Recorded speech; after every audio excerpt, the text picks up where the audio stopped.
8:22 now. Welcome back to Good Day Columbia. Now, we're talking about good behavior, as we always do about this time of the week.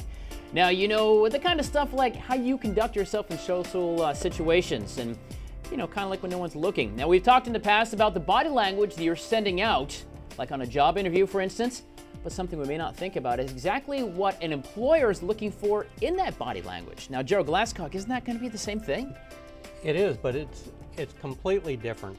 What the interview, if I'm interviewing you, then I'm going to make sure that, you know, what are you doing as an interviewee? Okay. You know, so because I'm going to try to second guess in my head what you're going to want. You know, I'm going to be open. I'm not going to be all fidgety. I'm not going to close myself off. But that may not at all be what you're looking for. No.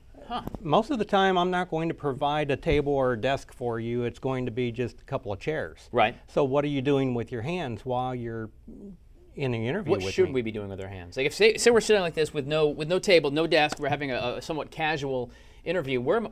On my knees? Where are my hands? Well, you want your palms up to where they can pretty much see them. Okay. Okay. And not like you're going like this. I implore you. Yes, please. All right. Yep. But you want to keep it to where they don't think that you're hiding anything. And if you start going like, you know, rubbing your legs, then they're going to assume that you're a little stressed out. And so interesting. Because of the fact that your hands start sweating, so your brain tells you, you know, wipe them off. Right. You know. What about I know when you cross your legs, you're kind of turning off. But what if it's a more casual cross? You know, like you're just kind of chatting. Is this ever acceptable? Never. Okay. Yeah, never, not even to cross your ankles. Really? You know, you always just keep your feet, you know, planted towards the person that you're talking with, so that way they feel like, you know, your interest is right towards them. What about the questions that you ask an employer? Because obviously you need to do research before you go in and get a job or apply for a job. Is the employer really looking at the questions you're asking? Yes, they're looking at the questions you ask, but as an employer, you need to make sure that you quantify your questions as well. Give me an example of when you did this. Okay. You know, I'm going to ask you, what did you do in your last job? But give me an example of when you turned this situation around.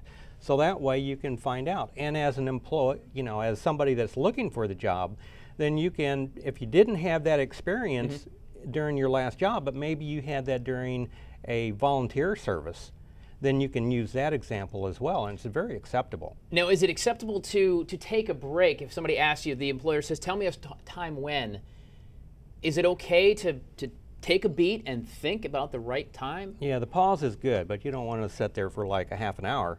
You know, it's like, oh, wait a minute, gosh, you know, but yeah, pause is good. I mean, and it's expected because you have to figure out. But also, if people you know, a look point, you know, especially if they're visual, you know, and if you ask me a question and I look right there, and then you move right there, you know, if it's, you know, you're standing up, then now all of a sudden I'm going to turn and you walk over there, you can turn somebody completely around. Right, as the employer, you can kind of play with them a little bit and do some mirroring. No, you shouldn't, but yeah, you could. Sometimes you can, if you're bored with the interview, for instance. It's like, I'm going to slide it this way now.